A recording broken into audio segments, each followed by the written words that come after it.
Assalamualaikum warahmatullahi wabarakatuh. Waalaikumsalam warahmatullahi wabarakatuh. Sebelum memulai pembelajaran hari ini, mari kita berdoa terlebih dahulu. Berdoa mulai. Bismillahirrahmanirrahim. Amin. Amin. Baik anak-anak, hari ini ada yang tahu kita akan mempelajari materi apa? Tidak tahu. Belum tahu, Bu. Hari ini kita akan mempelajari mata pelajaran fikih bab sholat sunnah rawatib. Ada yang tahu? Ada yang pernah mendengar apa itu sholat sunnah rawatib? Sudah. Tidak. Tidak. Belum pernah mendengar? Belum. Sholat sunnah rawatib adalah sholat sunnah yang mengiringi sholat fardu, yaitu sholat yang dikerjakan sebelum dan sesudah sholat fardu. Sholat sunnah rawatib yang dikerjakan sebelum sholat fardu dinamakan sholat sunnah qobliyah. Sedangkan sholat sunnah rawatib yang dikerjakan setelah sholat fardu dinamakan sholat sunnah ba'diyah. Selanjutnya ketentuan sholat sunnah muakkad. Sholat sunnah muakkad yaitu sholat sunnah rawatib yang sering dilakukan oleh Nabi Muhammad SAW. Sedangkan sholat sunnah ghairu muakkad, sholat sunnah rawatib yang jarang dilakukan Nabi Muhammad SAW.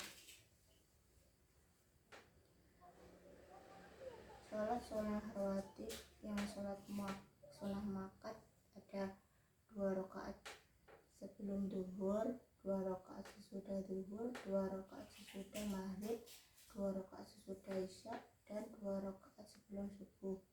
Sholat sunnah rawatib ghairu muakkad ada 4 rakaat sebelum duhur, 4 rakaat sesudah duhur, 4 rakaat sebelum asar, 2 rakaat sebelum maghrib, 2 rakaat sebelum isya.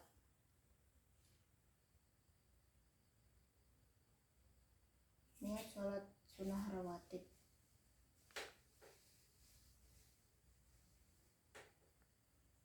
Ada beberapa niat sholat sunnah rawatib di sini. Kemudian hukum dan dalilnya.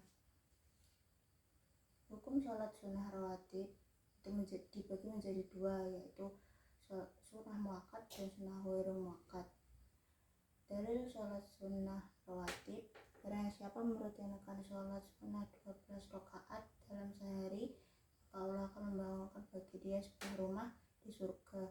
12 rakaat tersebut adalah 4 rakaat sebelum zuhur, 2 rakaat sesudah zuhur, 2 rakaat sudah maghrib, dan 2 rakaat sebelum isya, kemudian 2 rakaat sebelum subuh. Dengan membiasakan sholat sunnah rawatib, kita akan mendapatkan hikmah seperti menyempurnakan pahala ibadah sholat fardu, dapat menghapus dosa yang kita lakukan, mencegah perbuatan buruk, pahalanya lebih banyak daripada dunia dan seisinya, akan mendapat rahmat dari Allah, dan akan dibangunkan rumah di surga.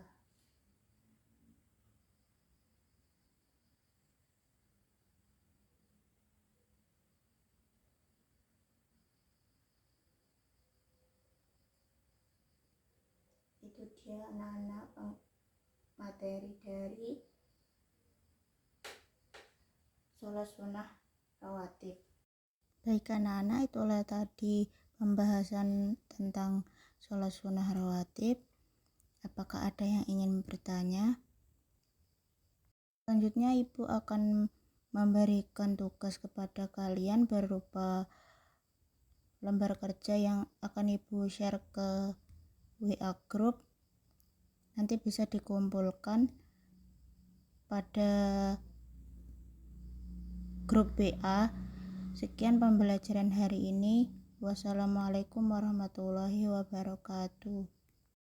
Pelaksanaan micro teaching ini memiliki kelebihan dan kekurangan. Kelebihannya yaitu pembelajaran micro teaching ini sangat mudah untuk dilakukan, apalagi ketika saat pandemi COVID-19 yang lalu dan ketidakhadiran seorang guru untuk tatap muka karena alasan tertentu. Dan sesi pengajaran ini berfokus pada peningkatan suatu keterampilan khusus guru, di mana guru melakukan sesi singkat dengan sekelompok kecil orang. Kekurangannya yaitu kurang akses internet jika micro teaching dilakukan secara daring, kurangnya bahan ajar yang digunakan untuk menjelaskan materi, dan menggunakan metode ceramah hanya akan membuat peserta didik bosan saat pembelajaran.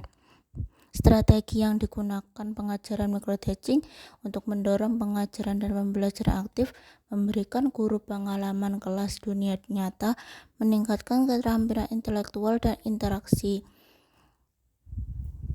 Selama demonstrasi, guru harus menunjukkan kemampuan dalam mengelola siswa di kelas, menunjukkan kreativitas mengajar dalam menjelaskan topik, merencanakan kegiatan dan program pendidikan untuk siswa yang membuat pelajaran yang efektif, dan rencana unit di antara keterampilan lainnya. Teori psikologi ini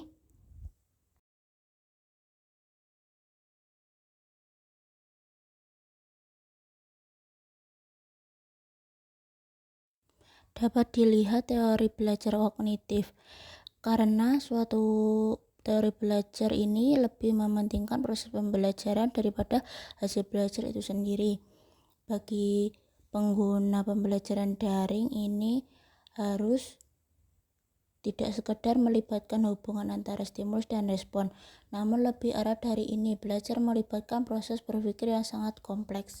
Dengan ini mendorong siswa untuk berpikir tentang materi pembelajaran dengan cara yang akan membantu mereka mengingatnya, serta membantu siswa mengidentifikasi hal-hal yang paling penting bagi mereka untuk dipelajari. Dengan ini kita dapat memberikan pengalaman yang akan membantu siswa memahami topik-topik yang mereka pelajari, dengan mengaitkan ide-ide baru dengan hal-hal yang telah diketahui dan diyakini siswa tentang dunia. Untuk itu, pertimbangkan kelebihan dan keterbatasan dalam kemampuan pemrosesan kognitif siswa pada tingkat usia berbeda. Mulailah dengan rencanakan kegiatan-kegiatan kelas yang membuat siswa secara aktif berpikir dan menggunakan mata pelajaran di kelas. Guru memberikan umpan balik saat bimbingan ketika mengalami kesulitan, sehingga materi dapat dipahami dengan baik. Guru juga dapat memberikan kesempatan untuk bertanya dan menjawab pertanyaan ketika kelas berlangsung. Guru juga dapat memulai dan mengakhiri proses pembelajaran dengan tepat waktu, serta guru menyampaikan materi secara jelas dan mudah dimengerti. Umpan balik bagi siswa sebagai pendidik, kita dapat menerapkannya seperti memberikan reward apabila murid menjawab dengan benar, seperti baik sekali, kamu menunjukkan peningkatan yang luar biasa dalam mata pelajaran ini, jangan pernah menyerah untuk belajar. Untuk evaluasi sendiri di sini melibatkan evaluasi psikologi, berikut evaluasi formatif, seperti halnya fungsi untuk memperbaiki proses belajar mengajar ke arah yang lebih baik atau memperbaiki program satuan pelajaran yang telah digunakan, bertujuan untuk mengetahui hingga di mana penguasaan murid tentang bahan yang telah diajarkan dalam suatu program satuan pelajaran. Aspek-aspek yang dinilai yang berkenaan dengan hasil pelajaran murid meliputi pengetahuan, keterampilan, sikap, dan penguasaan terhadap bahan pelajaran yang telah disajikan. Untuk evaluasi ini dilaksanakan setiap akhir pelaksanaan suatu program belajar mengajar. Yang kedua adalah evaluasi sumatif. Fungsinya untuk menentukan angka atau nilai murid setelah mengikuti program mengajar dalam satu semester atau akhir dari suatu program bahan pengajaran dari satu unit pendidikan. Tujuannya yaitu untuk mengetahui taraf berhasil belajar yang disampaikan oleh murid sekolah menyelesaikan program bahan pengajar dalam satu semester atau akhir. Aspek yang dinilai kemampuan belajar, waktu pelaksanaan, akhir caturulan, semester, atau akhir tahun. Jadi, evaluasi dapat dilakukan pada saat pembelajaran, akhir pembelajaran. Evaluasi penilaian berupa tes tulis, non-tulis, dan tes lisan. Untuk pembelajaran daring dapat digunakan yaitu tes lisan melalui aplikasi Zoom atau tes tulis berupa pesan di chat WA. Untuk formatif berupa penilaian proses, observasi sikap, performa berupa prestasi, keterampilan, dan pengetahuan selama kegiatan pembelajaran. Evaluasi sumatif berupa lembar kerja peserta didik, pengayaan, serta diadakannya remedial.